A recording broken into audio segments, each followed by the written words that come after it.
பாண்டிய சீரியலில் டுடே எபிசோடில் நம்ம பாண்டியன் அதுக்கு அடுத்ததாக ராஜேஷ் சரவணன் எல்லாருமே போலீஸ் ஸ்டேஷனுக்கு கிளம்பி வந்துடுறாங்க.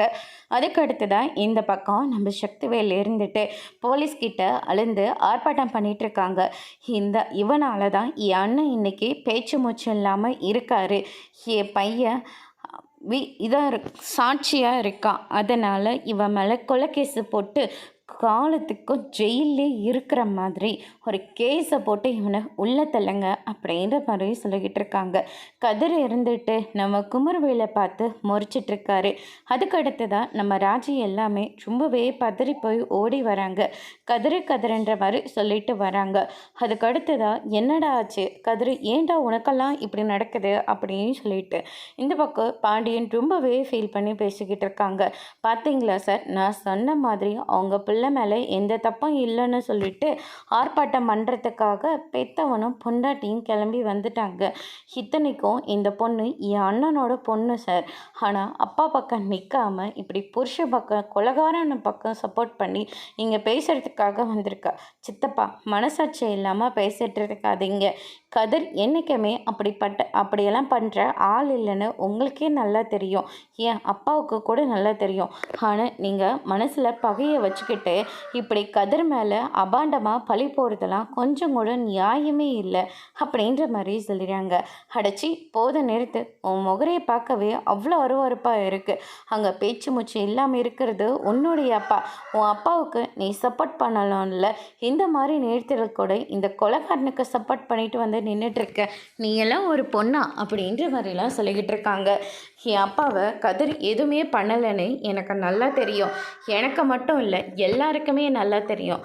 ஆனால் நீங்கள் தான் கதிர் மேலே இருக்கிற கோவத்தில் இப்படியெல்லாம் அவனை நீங்கள் பழி வாங்கிட்டு இருக்கீங்க. நீங்கள் பண்ணுறதா எனக்கு கொஞ்சம் கூட பிடிக்கவே இல்லை சித்தப்பா. நீங்கள் எதுக்காக இவ்வளோ கொடூரமாக மாறிட்டு வரீங்கன்னு எனக்கு சத்தியமாக புரியல. நான் கொடூரமாக மாறினா என் அண்ணனுக்கு அங்கே பேச்சு மூச்சு இல்லைன்னு சொல்லிட்டு நான் இங்கே பதறி அடிச்சுக்கிட்டு என் அண்ணனை அந்த மாதிரி நிலைமையில் ஆளாக்கினவனை சும்மா விடக்கூடாதுன்னு சொல்லிட்டு போலீஸ் ஸ்டேஷனை உட்காந்துக்கிட்டு இருக்கேன். என்ன பார்த்து நீ என்ன வார்த்தை சொல்கிற அப்படின்ற மாதிரி சொல்லிடுறாங்க. நீங்கள் உண்மையாகவே அப்பா மேலே பாசமாக இருந்திருந்தா நீங்கள் அப்பா பக்கத்தில் தான் இருந்திருக்கணும். இங்கே வந்து பகையை தீர்த்துக்கணுன்றதுனால கதிர் மேலே அபாண்டமாக பழி போடுறீங்க. எதுக்கு எடுத்தாலையும் சொத்து பணம்னு சொல்லிக்கிட்டு இருக்கீங்க. எங்களுக்கு அப்படி ஒரு ஆசையே கிடையாது அப்படின்ற மாதிரியெல்லாம் ராஜி வந்து சொல்லிக்கிட்டு இருக்காங்க. அங்கே பாரு, என் பிள்ளையே உன் புருஷங்காரன் என் அண்ணனை கொலை பண்ண வந்ததை நேரு கண்ணால் பார்த்துருக்கான் அப்படின்ற மாதிரி சொல்லிடுறாங்க. உண்மையே சொல்கிறா, நீயா இந்த மாதிரி வேலையெல்லாம் கதிர் பண்ணுவானா? நீ வேணா பண்ணுவியே தவிர கதிர் என்றைக்குமே அந்த மாதிரி ஒரு தப்பை பண்ணவே மாட்டான். தேவையில்லாமல் கதிர் மேலே பழி போட்டு பேசாத அப்படின்ற மாதிரி சொல்லிடுறாங்க. நான் என் 2 கண்ணால் பார்த்தேன் அப்படின்ற மாதிரி நம்ம குமார் வந்து சொல்லிடுறாங்க. அதுக்கு அடுத்ததாக கோவப்பட்டு சரவணன் வந்து அடிக்கிறதுக்காக போகிறாங்க. போலீஸ் எல்லாம் போயிட்டு தடுக்கிறாங்க. பார்த்தீங்களா சார், நான் சொன்ன மாதிரியே எல்லாமே நடக்குதா அப்படின்ற மாதிரி சொல்லிக்கிட்டு இருக்காங்க. அவன் தம்பி மேலே அபாண்டமாக பழி போட்ட உடனே அவன் கோவத்தில் எதேதோ பண்ணிட்டான். அதுக்காக நாங்கள் மன்னிப்பு கேட்டுக்கிறோம். ஆனால் இவங்க சொல்கிற மாதிரி, அது இந்த ஆள் சொல்கிற மாதிரி என் பிள்ளை அப்படி பண்ணுற ஆள் இல்லை சார் அப்படின்னு சொல்லிட்டு பாண்டியன் வந்து சொல்லிட்டு இருக்காங்க. எது தப்பு எது சரி, யார் மேலே தப்பு யார் மேலே தப்பு இல்லை அப்படின்னு சொல்லிட்டு நாங்கள் ஆராய்ச்சி பண்ணிக்கிறோம். தேவையில்லாமல் நீங்கள் இங்கே யாருமே வரக்கூடாது. முதல்ல எல்லாம் கிளம்பி போங்க. அவர் மேலே நாங்கள் எஃப்ஐஆர் போட்டாச்சு அப்படின்ற மாதிரி சொல்லிடுறாங்க. என்ன எஃப்ஐஆர் போட்டிருக்கீங்களா அப்படின்னு சொல்லிட்டு மொத்த குடும்பமும் வந்து ஷாக் ஆகுறாங்க. அதுக்கு அடுத்ததாக வந்து பார்த்திங்கன்னா குமார் இருந்துட்டு எப்படியோ ஒன்று இதுலேருந்து நம்ம தப்பிச்சாச்சு அப்படின்னு சொல்லிட்டு ஒரு பக்கம் ரொம்பவே சந்தோஷமாக இருக்கார். அதுக்கு அடுத்து தான் வந்து பார்த்திங்கன்னா அவர் மேலே தேவையில்லாமல் பழி போட்டிருக்கல, நீ எல்லாம் நல்லாவே இருக்க மாட்டான்னு சொல்லிட்டு எல்லாருமே அவங்கள சபிச்சு தள்ளிகிட்ருக்காங்க. அதுக்கு அடுத்ததை வந்து பார்த்திங்கன்னா இந்த சைடு நம்ம கோமதியெல்லாம் ரொம்பவே ஃபீல் பண்ணி அழுந்துட்டுருக்காங்க. என் பிள்ளைக்கு மட்டும் ஏன் தான் இப்படியெல்லாம் நடக்குதோ தெரியல அப்படின்னு சொல்லிட்டு கதிர் மேலே எந்த தப்பும் இல்லைன்னு சொல்லிட்டு எல்லாருக்குமே தெரியும்.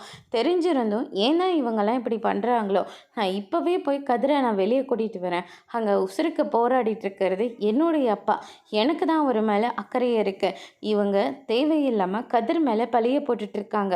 இவங்க யாரையும் நான் சும்மாவே விட மாட்டேன் அப்படின்னு சொல்லிட்டு ராஜி வந்து ரொம்பவே கோவப்பட்டு அழுந்துட்டுருக்காங்க. அதுக்கடுத்து தான் மீனா இருந்துட்டு கண்டிப்பாக கதிர் மேலே எந்த தப்பும் இல்லைன்னு சொல்லி உங்கள் அப்பாவே கண்ணை முழிச்சிட்டு அவரே வந்து நடந்த எல்லா விஷயத்தையும் சொல்லுவார். ராஜி, நீ எதை பற்றியும் கவலைப்படாத, கொஞ்சம் பொறுமையாக இருமா அப்படின்ற மாதிரி சொல்லிடுறாங்க. எப்படிக்கா பொறுமையாக இருக்க முடியும்? கதிர் மேலே எந்த தப்புமே இல்லையாக்கா, அநியாயமாக அவன் மேலே பழிய போட்டு இப்போ ஜெயிலுக்குள்ளே தள்ளி வச்சுருக்காங்க.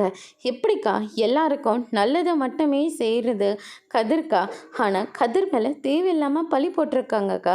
எப்படிக்கா இதெல்லாம் எங்களால் ஏற்றுக்க முடியும் அப்படின்ற மாதிரி சொல்லி ஃபீல் பண்ணிகிட்ருக்காங்க. எல்லாமே புரியுது ராஜு, கொஞ்சம் பொறுமையாக இருமா அப்படின்னு சொல்லிட்டு மீனவை எல்லாரும் சமாதானம் பண்ணிகிட்ருக்காங்க. அதுக்கு அடுத்து தான் நம்ம அரசி கூட அழுந்துக்கிட்டு தான் இருக்காங்க. அண்ணன் மேலே தப்பு இல்லைன்னு சொல்லிட்டு எல்லாருக்குமே தெரிஞ்சிருந்தோம் ஏன் தான் இப்படி அண்ணன் மேலே தேவையில்லாமல் பழிய போட்டுட்ருக்காங்களோ தெரியல அப்படின்னு சொல்லிட்டு ரொம்பவே ஃபீல் பண்ணி அழுகிறாங்க. அதுக்கு அடுத்ததாக வந்து பார்த்திங்கன்னா இந்த சைடு நம்ம பாண்டியன் இருந்துட்டு கதிரை மீட்டு கூட்டி போயே ஆகணும் அப்படின்னு சொல்லிட்டு ரொம்பவே போராடிட்டு இருக்காங்க. அதுக்கு அடுத்ததாக வந்து பார்த்திங்கன்னா நான் போய் கதிரை பார்த்துட்டு வரேன்னு சொல்லிட்டு உள்ளே கிளம்பி போகிறாங்க.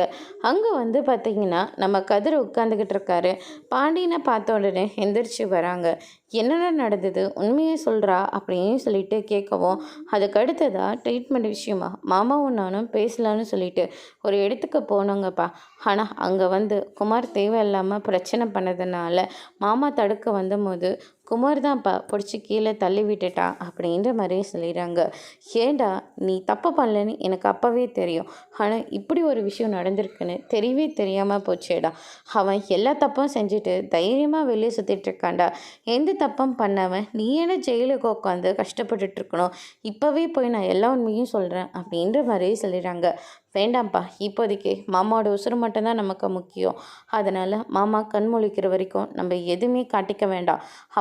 அவங்களுடைய அப்பா குமாரை காப்பாற்றுறதுக்காக மாமாவை ஏதாச்சும் பண்ணிட்டா என்ன பண்ண முடியும் சொல்லுங்கள். அதனால் கொஞ்சம் பொறுமையாக இருங்கப்பா, என்ன வேணாலும் நடந்துட்டு போட்டோம். அதே மாதிரி நம்ம பக்கம் இருக்கிற நியாயத்தை ப்ரூவ் பண்ண போய் அதுக்கப்புறம் மாமாவுக்கு நடந்த கேன்சர் விஷயம் எல்லாம் வெளியில் வரும். அதுக்கப்புறம் மாமாவுக்கு தானே பெரிய பிரச்சனை. மாமா இத்தனை நாளாக மூடி மறைச்ச விஷயம் எல்லாம் வெளியே வந்துச்சுன்னா மாமாவுக்கு தான் அது ரொம்ப கஷ்டமாக முடியும். அதனால் நம்ம கொஞ்சம் பொறுமையாக இருக்கிறதாப்பா எல்லாத்துக்கும் சரியாக இருக்கும் அப்படின்னு சொல்லிட்டு கதிர் வந்து சொல்லிடுறாங்க. கதிர் அப்படி சொன்னோன்னு பாண்டியன் ரொம்பவே ஃபீல் பண்ணிகிட்ருக்காரு. அதோட இன்றைக்கான எபிசோட் முடிச்சிருக்காங்க. இனி பாண்டியன் ஸ்டோர் சீரியலில் அடுத்தடுத்து என்னெல்லாம் நடக்க போகுதுன்றதை நம்ம வெயிட் பண்ணி பார்க்கலாம். தேங்க்யூ.